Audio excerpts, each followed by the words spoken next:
ஸ்ரீமதே ராமானுஜாய நமக. ஆழ்வார் எம்பெருமானார் ஜீயர் திருவடிகளே சரணம். ஆச்சாரியன் திருவடிகளே சரணம். பகவான் ஆஹ்வான ஹஸ்தத்துடன் எழுந்தருளியிருந்து ஆழ்வார் மங்களாசாசனப்படி எம் இடர் கடிவான் என்கின்ற திருநாமத்தோடு எழுந்தருளியிருக்க திவ்ய தேச அனுபவம் இன்று. புண்ணியகோஷம் என்கின்ற ஊரை சேர்ந்த வேதவித்து என்கின்ற அந்தணன் மந்திர ஜபம் செய்து பிரார்த்திக்க அவனுடைய பிரார்த்தனையின்படி எம்பெருமான் இங்கே வீற்றிருந்த திருக்கோலத்திலே காட்சி கொடுத்து கொண்டு எழுந்தருளியிருக்கிறான். விஜயாசனராக காட்சி கொடுத்து எழுந்தருளியிருக்கிறான். இந்த க்ஷேத்திரம் நத்தம் என்று பிரசித்தமாக அழைக்கப்படுகின்றது. விஜயாசன பெருமாள் ஆதிசேஷனிலே கிழக்கு நோக்கி அமர்ந்த திருக்கோலத்திலேயும் வரத ஹஸ்தத்துடனும் ஆக்ஞா முத்திரையுடனும் எழுந்தருளியிருக்கிறார். வரகுணவல்லி தாயார், வரகுண மங்கை தாயார்னு தாயாருக்கு திருநாமம்.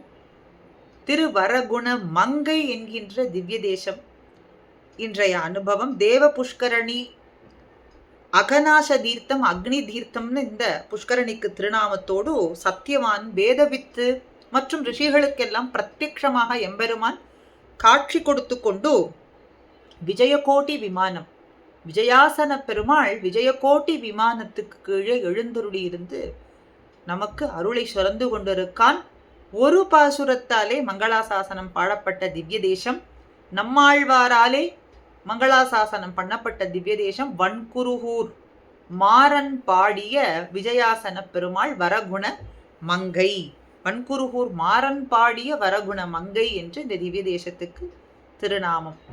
புளிங்குடி கிடந்து வரகுண மங்கை இருந்து வைகுந்தத்துள் நின்று என்று திருப்புளிங்குடி திவ்ய தேசத்து எம்பெருமான நோக்கி மங்களாசாசனம் செய்த பொழுது இந்த ரெண்டு திவ்ய தேசங்களையும் சேர்த்தே ஆழ்வார் மங்களாசாசனம் செய்திருக்கிறார்.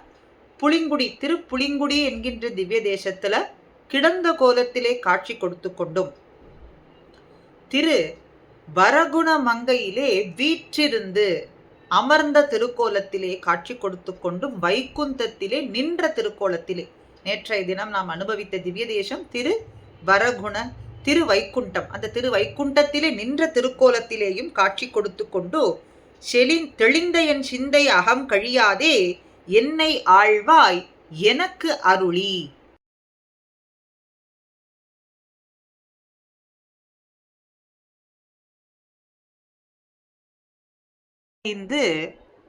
இருக்கும் என்னுடைய மனசை விட்டு பிரியாமல் இருக்காய். தெளிந்த என் சிந்தை அகம் கழியாதே என்னை ஆழ்வாய், என்னை ஆளக்கூடியவனே, எனக்கு அருளி, எனக்கு என்றும் அருள்பவனாக இருக்கிறாய். இனிமேலும் அடியனுக்கு அருள் செய்பவனாய், மூன்று லோகத்தாரும் வியப்பு அடையும்படிக்கு, நளிர்ந்த சீருலகம் மூன்றுடன் வியப்ப, மூன்று லோகங்களும் வியந்திருக்கும்படி, வியப்பு அடையும்படி அடியோங்கள் மகிழ்ச்சி கூத்து ஆடி ஆரவாரம் செய்யுமாறு நாங்கள் கூத்தாடி நின்ன ஆர்ப்ப பளிங்கு நீர் முகிலில் பவளம் போல் கனிவாய் சிவப்ப நீ காண வாராயே.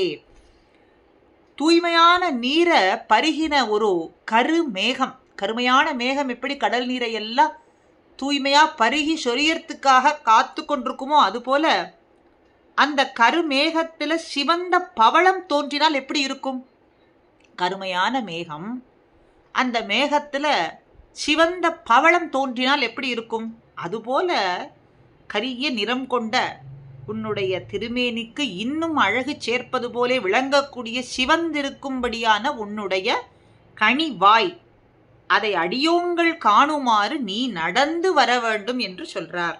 பளிங்கு நீர் முகிலில் பவளம் போல் கனிவாய் சிவப்ப நீ காண வாராயே. கனிவாய் சிவப்பும்படி நீ நடந்து வர வேண்டும். எதற்காக?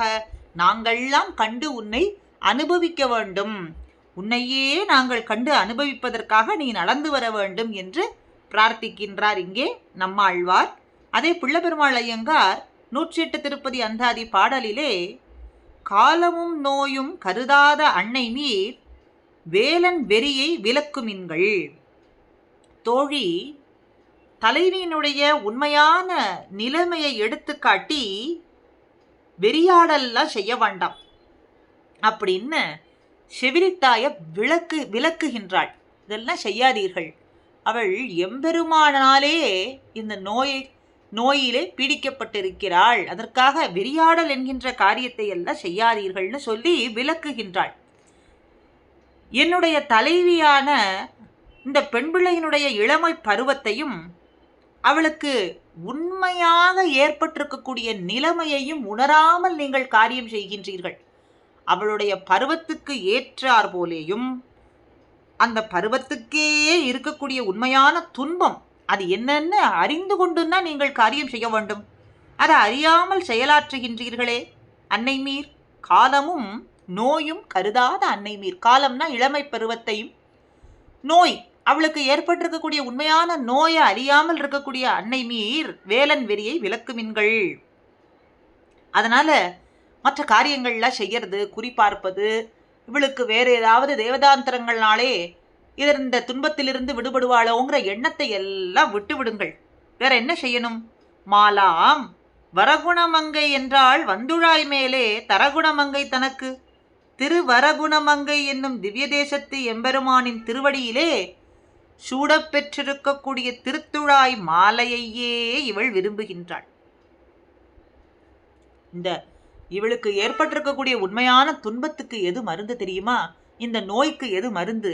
நம்மாழ்வார் சொல்றது போலே திருத்துழாய் தாருங்கள், அல்லது அதனுடைய வேறாவது தாருங்கள், கொம்பையாவது தாருங்கள், இலையையாவது தாருங்கள், இல்ல அது நட்டு இருக்கக்கூடிய அந்த மண்ணையாவது கொண்டு வந்து தந்து என்னுடைய நோயை தீரும்படி செய்யுங்களேன்னு திருவிருத்தப்பாசுரத்தில் சொல்றது போல இங்கே இந்த பெண் பிள்ளைக்கு உண்மையான நோய்க்கு மருந்து எது தெரியுமா? இந்த திவ்ய தேசத்து திருவரகுணமங்கை என்கின்ற திவ்ய தேசத்தில் எழுந்தருளி இருக்கும் எம்பெருமானுடைய திருவடியிலே சூடப்பெற்றிருக்கக்கூடிய திருத்துழாய் மாலையே இதுக்கு மருந்து. அந்த மாலைக்குத்தானே இவள் ஆசைப்படுகின்றாள். அதனாலே அவன் திருவடியிலே சூடப்பெற்றுள்ள திருத்துழாய் மாலையையே தலைவி விரும்பி ஏற்பதால் இந்த நோய் தீரும். அதனால இவளுக்காக செய்யக்கூடிய வேலன் வெறியாடல் என்கின்ற மற்ற காரியங்களை எல்லாம் அறவே நிறுத்தி விடுங்கள். இந்த காரியங்கள்லாம் தேவையில்லை. எம்பெருமான் ஒருவனுக்கே ஆட்பட்ட வஸ்து இது. அதனாலே மற்ற தேவதாந்திரங்கள் பஜனை என்பதையெல்லாம் அறவே நிறுத்தி விடுங்கள் அப்படின்னு சொல்றது போலே சொல்றார். ஆக காலமும் நோயும் கருதாத அன்னை மீர் வேலன் வெறியை விளக்குமின்கள். அப்ப அதுக்கு மருந்து என்ன?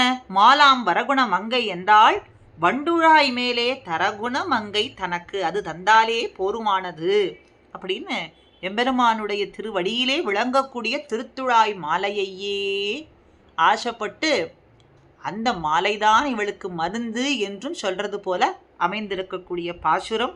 அற்புதமான திவ்ய தேசம் திரு வைகுண்டம், திருவரகுணமங்கை, திருப்புளிங்குடி மூன்றையும் சேர்த்து ஆழ்வார் இந்த ரெண்டு திவ்ய தேசத்துக்கு திருப்புளிங்குடி திவ்ய தேசத்து மங்களாசாசன பாசுரத்திலேயே சாதித்திருக்கிறார். அற்புதமான திவ்ய தேசம் எம்பெருமானுடைய திருவடியிலே இருக்கக்கூடிய திருத்துழாய் மாலையையே இந்த பெண் பிள்ளை ஆழ்வார் விரும்பினது போலே நாமும் அதற்கே ஆசைப்படுவோம். மற்ற தேவதாந்திர பஜனங்களை எல்லாம் அறவே ஒழிப்போம். அடுத்த திவ்ய தேசத்தை அடுத்த பதிவிலே அனுபவிப்போம். ஸ்ரீமதே ராமானுஜாய நமஹா.